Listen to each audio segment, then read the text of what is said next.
Nah, kamu udah ngumpulin data buat presentasi kelompok minggu depan. Soalnya kan Bu Yani minta semua data pun harus asli dan bisa dipertanggungjawabkan. Kan kita minggu kemarin udah dikasih waktu buat turun lapangan. Iya sih, tapi aku mikir gimana kalau aku beli data dari senior. Katanya mereka punya hasil data survei kependudukan tahun lalu. Lagian aku males kalau turun lapangan langsung. Ini data. Nah, kayaknya itu curang. Nah, itu kan termasuk tuh berarti akan berat juga. Kamu dikasih kamu daftar karena kamu belum beri imbalan atau kalau kamu melakukan itu sama aja kamu melakukan suap seperti yang dilakukan oleh petinggi-petinggi negara. Ya ampun, kalian terlalu serius deh. Aku cuma pengen hasilnya cepet. Lagian banyak juga kok yang kayak gitu. Justru itu yang salah. Banyak bukan berarti benar. Kalau kita dari mulai sekarang terbiasa untuk melakukan jalan pintas atau jalan cepat, gimana kita bisa maju dengan cara yang jujur? Nah, itu. Ya udah deh, aku duluan ya. Nanti lagi kita bahas. Oke, Bye. bye. Hati-hati ya. Ya, makasih. A few moments later. Kamu nggak capek gitu, Kai? Udah kerja keras, tapi tetap aja kalah sama yang punya kenalan atau mau lebih.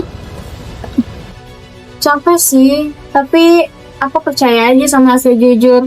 Lagian, kalau misalnya kita jujur, hidup kita tenang, ya meskipun prosesnya lama sih, oke lah ya. Kamu nggak ngerti, Kai. Aku pengen banget cepet sukses, bentuk keluarga. Tapi emang salah ya kalau aku pakai cara pintas asal hasilnya baik? Ya, masalahnya bukan karena hasilnya sih, Nau. Tapi ya, caranya kamu itu loh. Lagian, cara curang itu nggak akan bikin kamu benar-benar bangga. The next day.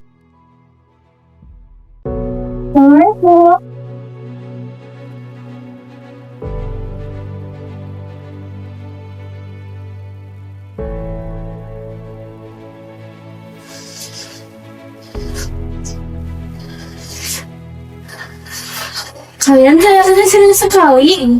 Ada apa? Bu Rini, izin. Kami berlima ingin berkonsultasi terkait proyek magang.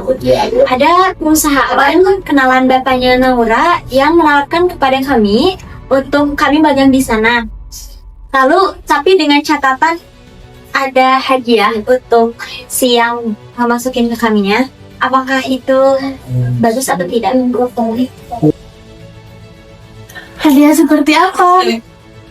Katanya sih, Bu, kita tuh perlu ngasih sedikit hadiah aja ke HRD-nya, biar nama kita itu diprioritaskan.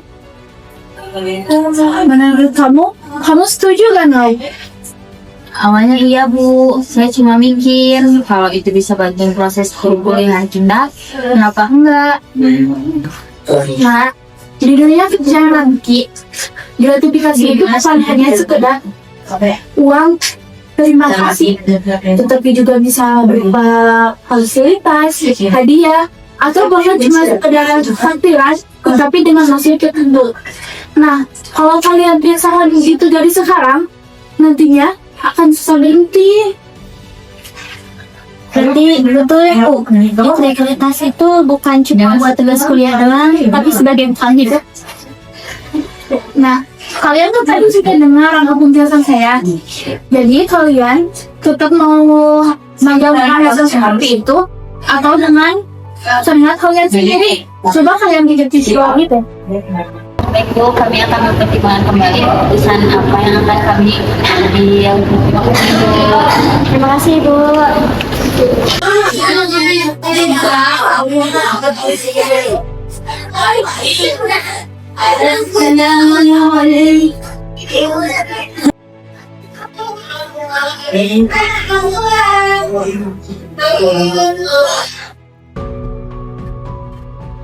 Nau, ngapain kamu bengong sendirian sini? Aku lagi mikir, Kai, selama ini aku selalu nyari jalan pintas. Tapi sekarang aku udah sadar, kadang jalan yang panjang itu justru kita bikin lebih kuat. Nah, jadi baru area kecepel. Gak apa-apa, gak galau. Yang penting kita tuh jangan mudah tergoda sama yang namanya hal-hal seperti itu. A few moments later. Baik, jadi di sini saya akan menjelaskan tentang pengertian dari gratifikasi. Gratifikasi adalah pemberian dalam bentuk uang, barang, atau limpahan atau untungan lain. Jadi gratifikasi itu tuh bukan cuma soal uang, bisa dalam bentuk hadiah, fasilitas, atau pelayanan istimewa yang diberikan dengan tujuan tertentu. Next. Nah, untuk di sini saya akan menjelaskan tentang contoh gratifikasi di lingkungan kerja. Yang pertama senang berkelas, kerja adalah terima kasih untuk mempercepat proses dan lain-lain. Nah, jadi sebagai mahasiswa kita harus sadar kebiasaan menerima hal seperti itu tuh bisa membentuk mental korupsi sejak dini. Jadi kita nggak bisa berharap negara kita bebas korupsi kalau generasi muda seperti kita ini yang sedang menuju ke sedang menginikan ilmu biasa menoleransi gratifikasi kecil. Jadi perubahan itu dimulai dari sekian dari ngomong kami. Terima kasih.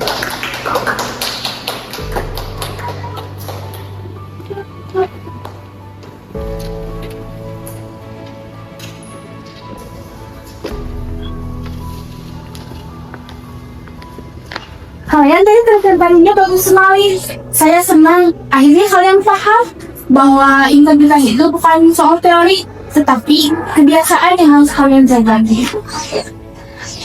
Iya Bu, meskipun susah, kalau misalnya kita saling nuntit, semua jadi gampang. Dan ternyata benar ya, hidup jujur itu bakal lebih ringan daripada kita hidup dalam tulangan kecil.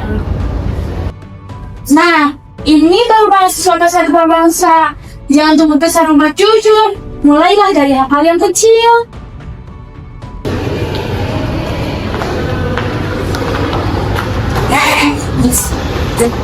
Jangan. Ini sudah sekali serba semua. Kayaknya ini deh. Lucu ya, dari masalah kecil soal hadiah aja bisa bikin kita banyak belajar. Iya, padahal itu datang dalam bentuk kesalahan yang kelihatan nggak salah. Padahal mah, kalau misalnya kita jujur, kita juga perjuangannya. Aku jadi mikir mungkin suksesnya bukan dengan sesuatu yang cepat, tapi hasilnya. Dari siapa yang tetap jujur meskipun tidak ada yang lihat. Kenapa semua orang bisa tetap semangat tanpa mikir curang ya? Aku malah sibuk nyari cara cepat. Mungkin selama ini aku takut gagal. Bukan karena nggak bisa, tapi karena nggak sabar. Ternyata dari kejadian kemarin itu tuh keadaan datanya halus banget ya. Bahkan bikin kita nggak sadar kalau apa yang kita lakukan itu tuh termasuk gratifikasi. Iya, dan justru yang kecil-kecil itu yang paling berbahaya karena terlihat sepele.